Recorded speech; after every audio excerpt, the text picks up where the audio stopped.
Speaker Pelosi holding a private conference call as soon as tomorrow with Democrats. The topic? Well, we're told it's what they want to do from here and whether Pelosi will respond to what's happened over the weekend, which is increasing calls from some Democrats to consider impeaching Donald Trump. The scramble is to unify in some way on the first next steps, now that Bob Mueller has determined that basically the rules dictate you don't indict a sitting president, and that means you have to look at other options if you're going to do anything.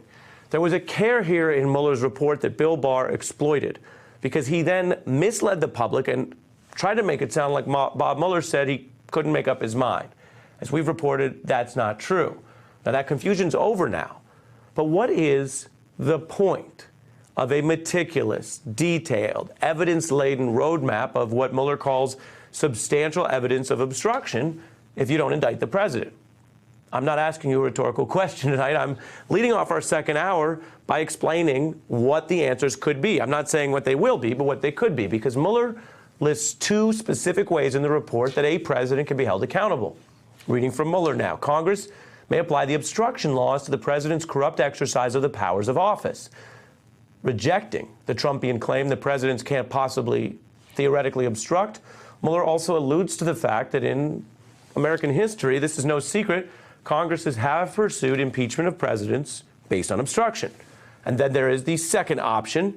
This is the one that Nixon was so worried about, which is why it was a big deal that his replacement pardoned him. Mueller noting that a president does not have immunity after he leaves office, and that this Russia probe helped, quote, preserve the evidence when memories were fresh and documentary materials were available. Now, fresh compared to what? Well, Mueller's shot across the bow here may scare Trump. There's nothing new. There's nothing legally creative here. The whole reason so many people remember that former President Nixon accepted a very controversial pardon was that he knew, everybody knew, a former president could be indicted and convicted like anyone else. Well, what was true then? What was controversial then? An ex-president taking the pardon he needed to avoid the prosecution that was legally possible? Well, as a constitutional matter, that remains true today. And we begin with those big stakes with former federal prosecutor Joyce Vance, reporter from the Daily Beast, Betsy Woodruff, who's been all over this story, and Mother Jones Washington Bureau Chief David Korn. David, Nixon looms large over so many of these discussions.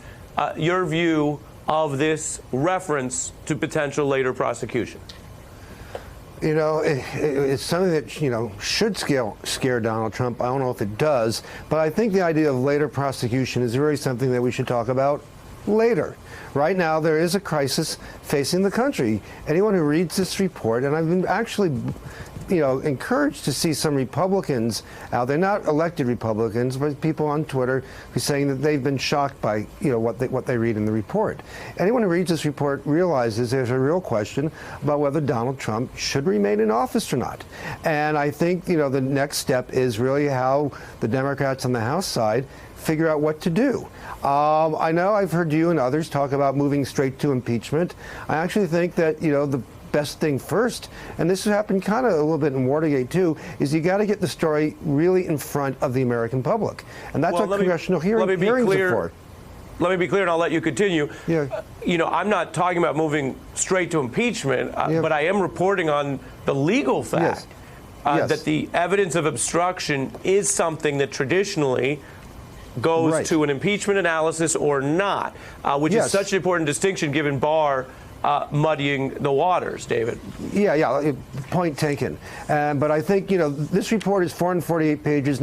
Not everyone's going to read it, but I tell you, if you bring Don McGahn, Don Trump Jr., Felix Sater, Corey Lewandowski, Jeff Sessions up for hearings on this and other related matters, I think a lot of the country will be gripped by that, and that's the best way, I think, to present a case whether or not you should move ahead with impeachment or censure or something else, because clearly some action is called for, right? No action is not really, I think, acceptable at this point for any Democrat. They just need to figure out how to proceed, but it's about getting the truth out so that it's wider than the audience that just reads the report.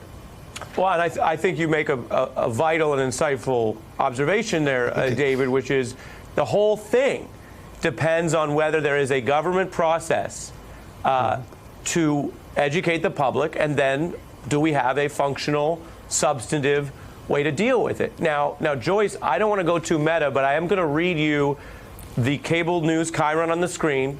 Having now finished the entire Mueller report, I can tell you there are footnotes that quote cable news headline chyrons as evidence of what Donald Trump was reacting to, because we do have a president who is known to react to them. So this cable news chyron may also concern him. It is merely a factual recitation of what's in the report. And it says, Mueller details obstruction evidence against Trump, notes ex-presidents can be charged. Now, he didn't have to put that in there. This could have been, Joyce, a shorter recitation of who he charged and who he declined to charge. He put that in there, and I want to read that footnote so viewers can see it. And for your analysis, Joyce, quote, recognizing an immunity from prosecution for a sitting president would not preclude, Mueller writes, such prosecution once the president's term is over or he is otherwise removed from office by resignation or impeachment. Joyce, why is that in the report, and what does it mean? Well, we're all having what I think is really a political conversation about this presidency. Mueller and his team were writing a report that was grounded in the law, and it's a very careful and thorough analysis. They walked through all the steps. You can tell that they were thinking, what happens at this point? And they conclude that they can't indict. And so they then think, well, what happens if we can't indict?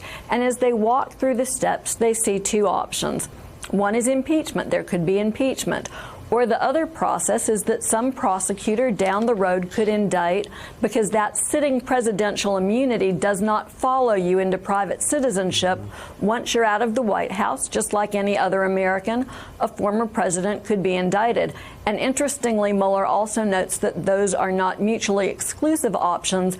You can be impeached and then you can be indicted. So what he's done here is he's put together a package of evidence so future prosecutors, whether they're on Capitol Hill or in a U.S. Attorney's office somewhere, can fulfill their obligations. Betsy, I want to play for you Chairman Nadler speaking to all of this, to making sense of what Mueller was doing with these very careful, very footnoted references to what accountability could be. Take a look. The special counsel made clear that he did not exonerate the president, and the responsibility now falls to Congress to hold the president accountable. If you choose to go toward impeachment, how important would this report be? Do you think this provides a roadmap? I think it was probably written with the intent of providing Congress a roadmap. Betsy? I think what's important here to remember also in the context that Nadler is talking about is that Bill Barr, the Attorney General, appears to have deliberately mischaracterized how Mueller wanted his report to be read. And let's remember not to make the mistake of conflating what we think the intent of the person writing the text was with the text itself. If you just read the four corners of the Mueller report, it makes absolutely clear that it was not written for the deliberate hope that Bill Barr or the current Attorney General would make a decision about whether or not to prosecute, because Mueller himself couldn't make that choice. Rather, Mueller, in the text of this report, leaves that option open. That stands in direct contrast to the way Bill Barr characterized the report when he read it weeks before anybody in the public was able to read it. Bill Barr basically said Mueller couldn't decide, so he passed the baton to me. That is not what Mueller said in his report, and that's part of the reason that this moment is so crucial for Nadler, is that he has to say, was Mueller, or do the four corners of this report mean that now I, rather than Bill Barr, need to make this decision about what to do with this, with the 200 pages of evidence pointing to potential obstruction of justice. So given that Betsy lays that out so well, David, I do think, since we are doing a special here and we can go deeper and longer, I'm curious of your diagnosis of the problem in Washington. You've studied this town for a long time, including pre-Trump. You were a reporter who was very skeptical in the Bush era on the Iraq War and other things. You were, like many people, initially derided for that, and then it turned out, I think, you got a lot of that right. I think the panel here is discussing the fact that while it would seem obvious, given all the attention, you don't have to be an expert to have heard about the fact that you don't indict a sitting president, and yet when Barr leaped on what Betsy just described, it seemed to me there were many in Washington who gave that more credibility than it deserved. Do you know why? Well, first, thank you for making me feel old, but also thank you for having paid attention to what I've done in past years. I do appreciate that. I do think there's I think you can call it anthropology here in Washington. There is always deference paid to officialdom. You know, it's not that the media is right or left, but there's often, you know, people who work here in Washington in media, not all of them, but, you know, they know the people who run the government, and they often want to trust them more than not. Right, and so they defer to them, they take their cues from them. And again, not all the time, but that's sort of a baseline for a lot here. And I think the idea was, okay, Jeff Sessions, obviously a political hack, and when he's out of here, Bill Barr, who was here with George, you know, H.W. Bush and had this long establishment credential, well, he's going to be the adult in the room. I mean, this is the great search in the Trump years has been for the adult in the room. And so when he comes out there and says, you know, no collusion, no exoneration, and it was my job to take care of this. You know, I'm the adult in the room. You know, Mueller wanted me to do this. People naturally believed him. They even believed, I think, his press conference, you know, an hour before the report came out. And to me, the mystery is not that he, you know, the tie goes to the runner, that he gets his say. It's just that he went so far out on the limb and said things, as Betsy just noted, that were so much a mischaracterization of the report. He read the report, he knew what he was saying, and I still don't quite understand why a fellow with that standing, previously that standing, would do something so ham-handed that he would be made to be seen basically as a liar an hour after the press conference. That, to me, in some ways, is a big mystery, too.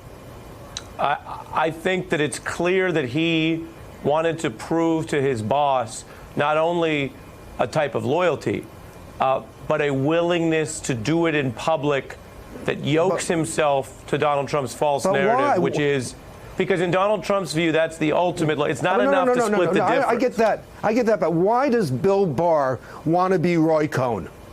At this stage in his life, I see your question.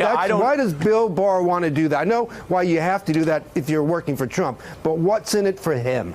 Having held the job before and now being back at the same job, I don't know, and I don't claim to know. I will say your discussion of officialdom is striking and interesting because we've all covered complex issues here, and some of them are understandably so difficult that when people make mistakes, I kind of get it. The way that at least part of Washington, I don't want to paint with too broad a brush, but that part of Washington was so credulous about what Barr said when it was so obviously from day one. What we reported here was the Barr letter tells you what Barr thinks. It doesn't tell you what Mueller thinks. That strikes me as normal reporting. And by the way, Barr's the Attorney General. What he thinks is important when we report it. But the number of people who started saying, well, this shows what Mueller did, I thought, no way. And I also thought, obviously, as with all past probes of a president, indictment's not really the issue, so whatever Mueller did was for Congress. That's my little addition as well. Hey, I'm Ari Melber from MSNBC. You can see more of our videos right here, or better yet, subscribe to our YouTube channel below. You could have been anywhere in the world, but you're here with us, and we appreciate that.